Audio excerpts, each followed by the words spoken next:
Hi, welcome to week 3.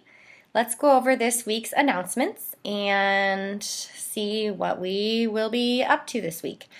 First, you will continue to describe key concepts, principles, and overarching themes in psychology, and you will continue to demonstrate basic psychological information literacy, so writing appropriately about psychological concepts. And you'll continue to demonstrate effective writing and presentation skills. And this week I want you to be able to evaluate basic psychology concepts in light of a biblical worldview. So we will be focusing on that as well. This week's topics are sex and gender development and sensation and perception. So you'll be reading chapters 5 and 6 in your text. Please also note materials needed for success. You'll have your usual 2 discussion questions to answer in your 3 posts.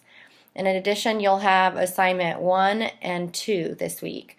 So I sent some additional explanations about that, so let me know if you have any questions.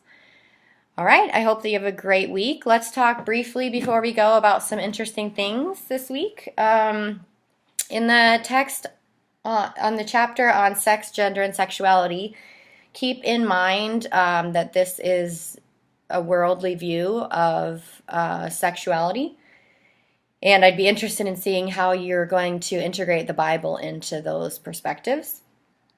We're going to be talking about sexually transmitted diseases, especially during the time of adolescence when they may be experimenting and afraid to ask for adults' help. Interestingly, sexual desire or sexual motivation in men and women is triggered less by physiological factors and more by external incentives. So you'll have to investigate that. That's kind of an interesting statement and probably surprising to many of you.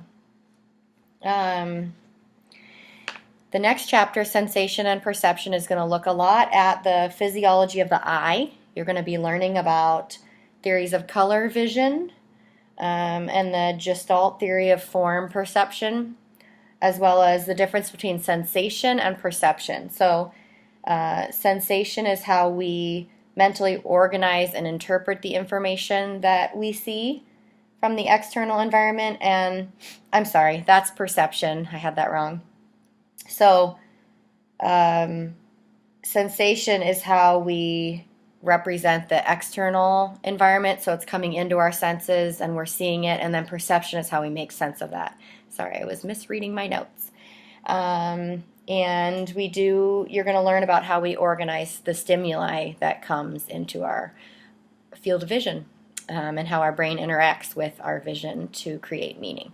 So pay close attention to that, and next week you'll be halfway. Your midterm will be due, so keep that in mind and let me know if there's any way I can help you. Blessings, guys and gals.